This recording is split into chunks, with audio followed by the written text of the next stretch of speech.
Hey there, you bunch of awesome people. Good to see you all again, and thank you once again for joining me, Paul Glasgow, here at Legally Armed America, as I try to give my spin on a lot of what's happening in the Second Amendment community and revolving constitutional issues in general. We had a story that came out yesterday, and I wanted to give a brief update on that because I think it's important. As I mentioned in the story yesterday, this was regarding the Abbeville church, where a 16-year-old was apprehended in the back of the church. At the time, the report stated that it was a rifle that the 16-year-old young man had. I want to clear that up a little bit by reading from an update from today. The teenager who was arrested during a first communion at an Abbeville church told parishioners who confronted him that he heard someone was coming to attack the priest, and he came to help. The young man came into the church vestibule where he encountered a woman and her small child. She saw a handgun on his hip and told him he could not come in.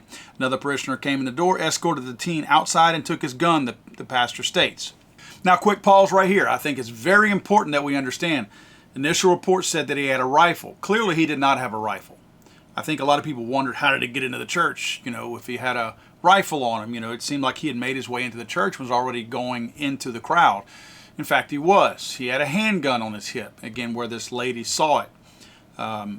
It took a lady and her child to encourage him to go outside. More on this in a minute. He initially said that he heard a disturbed person, quote unquote, had come to attack a priest, and so he came to protect the priest.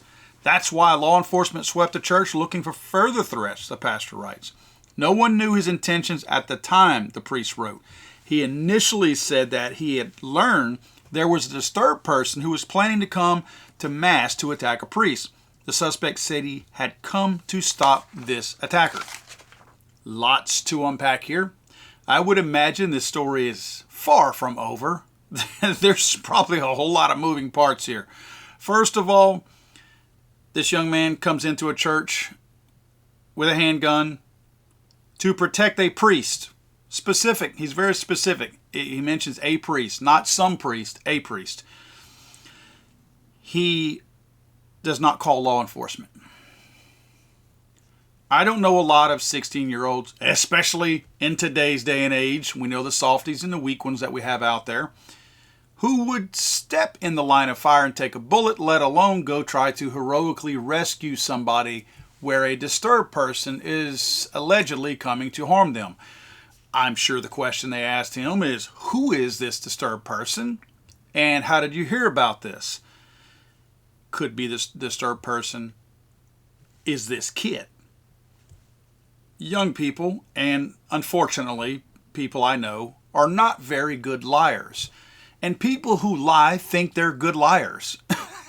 So this kid may be lying about where he heard it from. It might be him. He might be the disturbed person. He might have been coming to attack the priest. Very unlikely today's day and age that we have Batman hidden in a 16-year-old body somewhere, coming to save the day. But I guess it's possible. It is certainly and absolutely possible. I'm not disputing that one bit.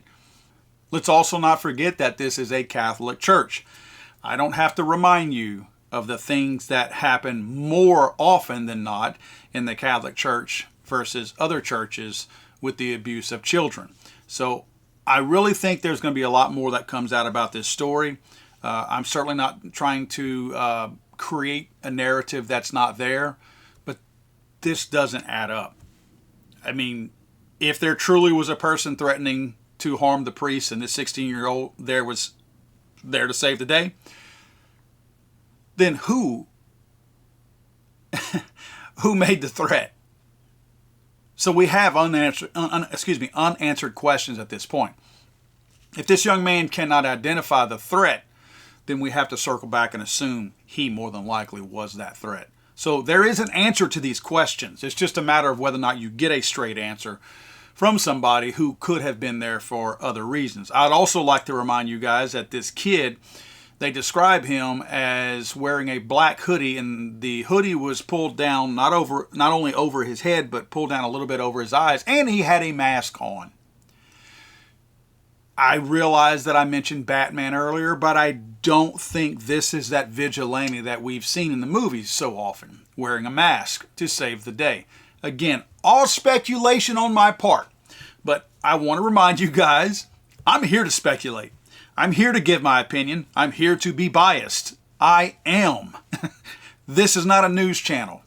I'm here to break things down because a lot of these stories get swept under the rug and we never hear about them again. I think we should hear about this again. I think we should know what the answers are from these questions that I just posed. I want to know if this 16-year-old knows of a threat on that priest. I want to know where it came from. If there was no such threat, I want to know what they're doing to the 16-year-old, because I think he's got a screw loose if that is the case. If he's making this story up so he could come into a church with a gun, why was he there with a gun? If there is no story regarding the person, no truth to the story regarding the person who allegedly made the threat against the priest that he was coming to save the day for, then why was he there with a gun? So there are answers that I feel like we need to know, because this is a tragedy avoided. This could have been very bad. This could be something that every single news organization could have a van parked down there this morning, still talking to the community and everybody else down there. And we could have politicians, state, local, federal, all screaming for more gun control in Louisiana and federally right now.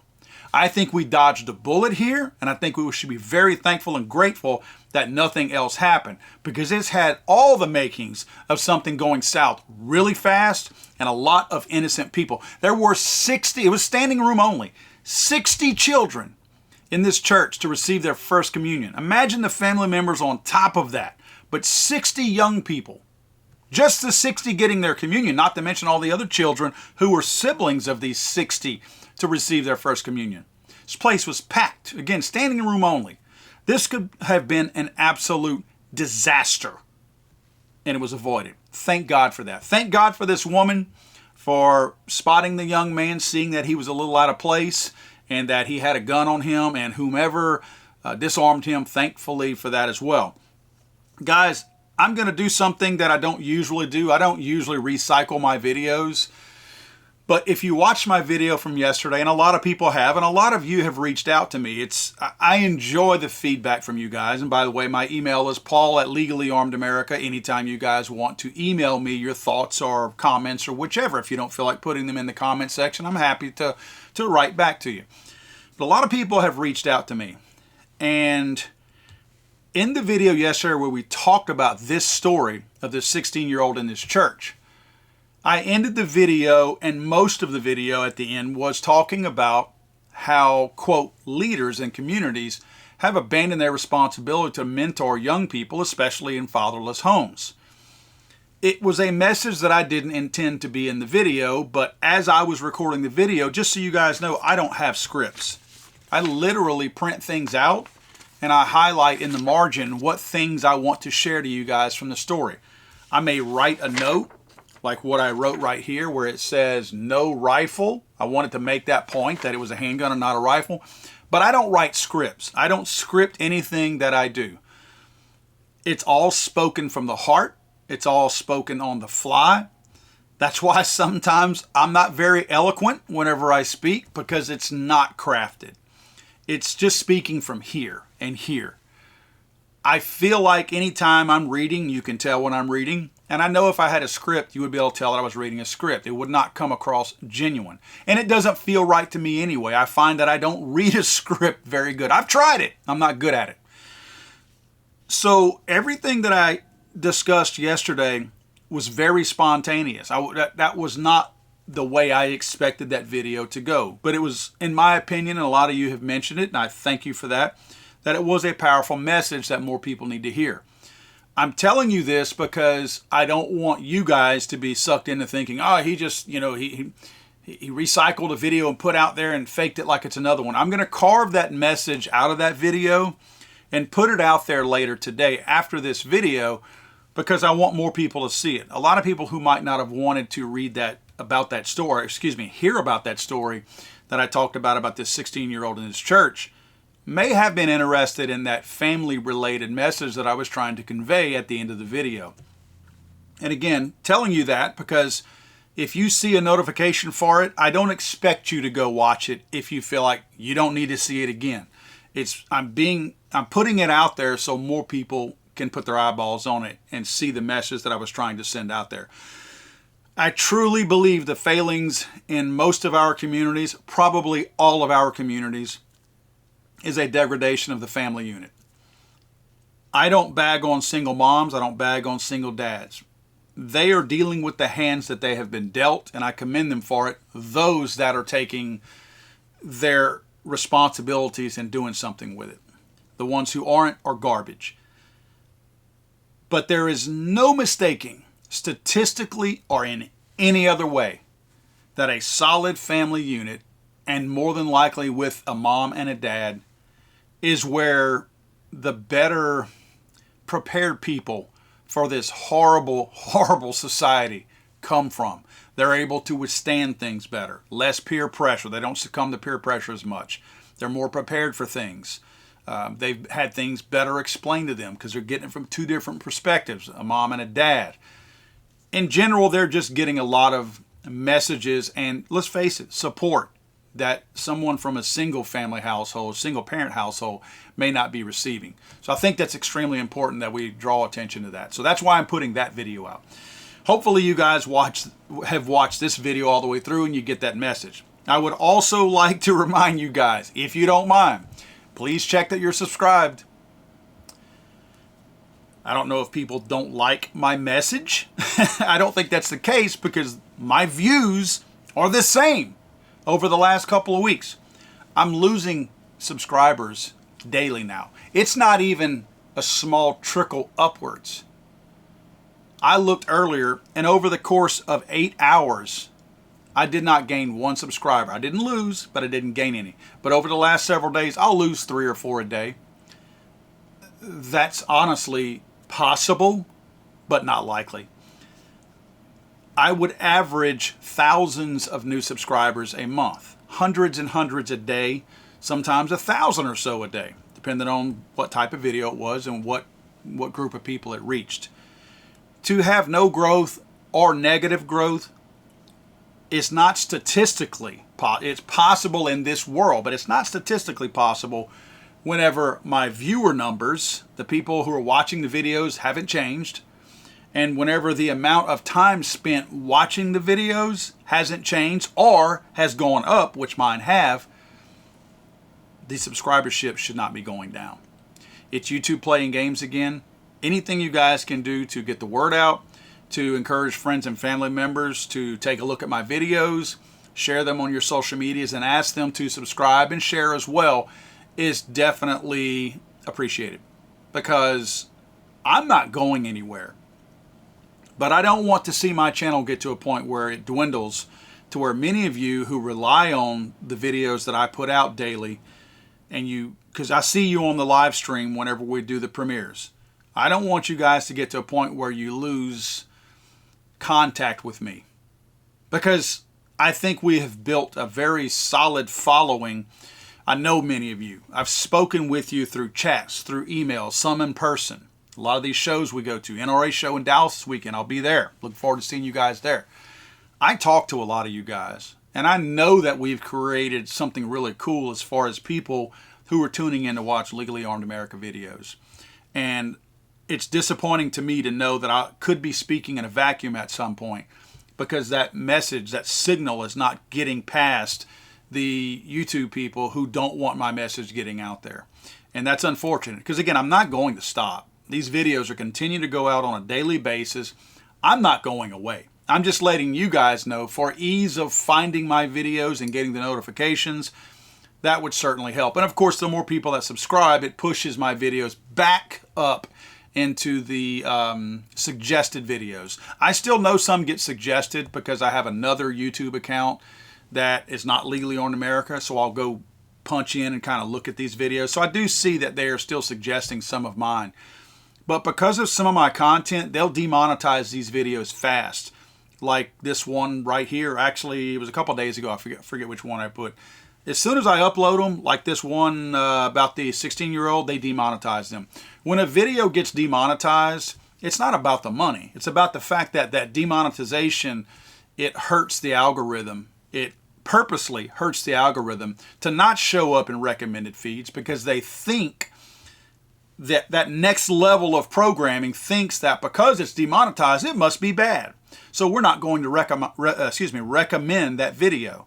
And that's what happens in a lot of cases. So in some cases, the bot or AI or whatever electronic thing it is that's attached to my account that tells them to demonetize it, that's immediately suppressing the viewership of it because it's not popping up and you guys are not hearing about it. So again, any help is appreciated, guys. As always, I appreciate everybody here and always tuning in. For those of you that are watching the premiere of the live stream right now, remember I try to do this every day so that we have time to have a little bit of a conversation leading up to the premiere. And I usually pop in and correspond and talk with folks at that point too. By the way, for any of you who have been ordering t-shirts from Ballistic Ink, and there's 3 of you that made super, I forget what they're called, but it's the like super chats where you guys donate money to my channel.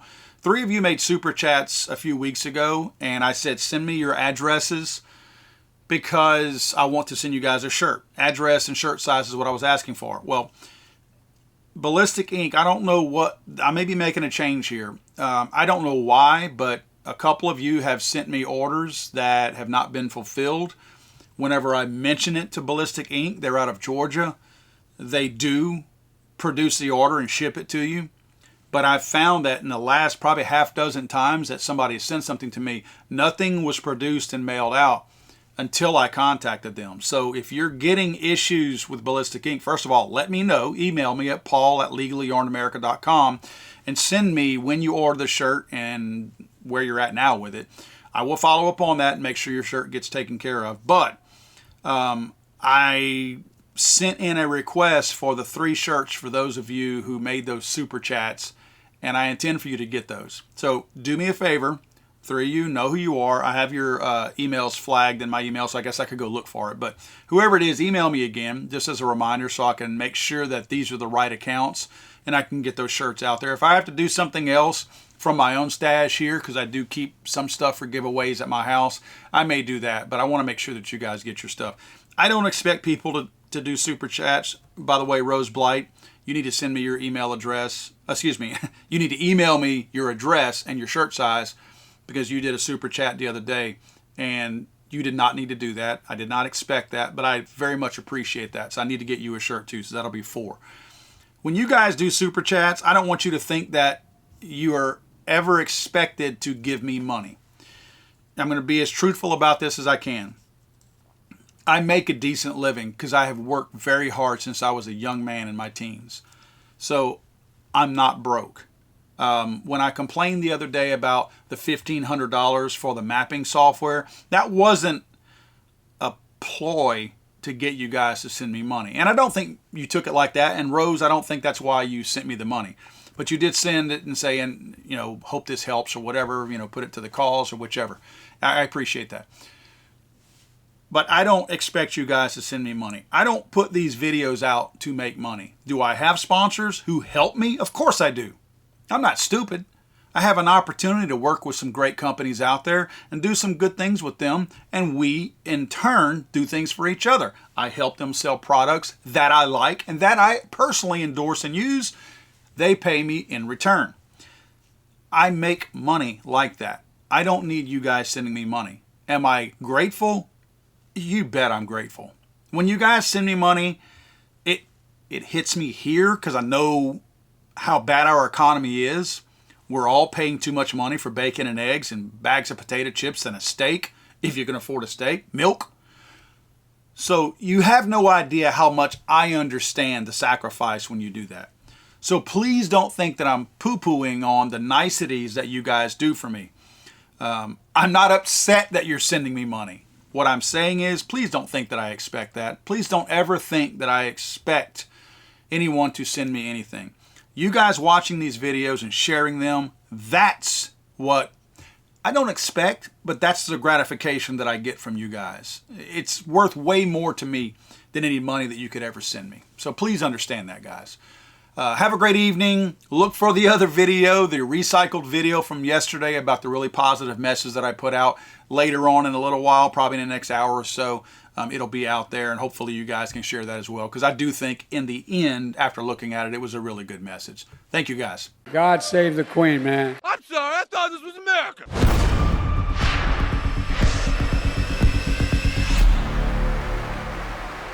He's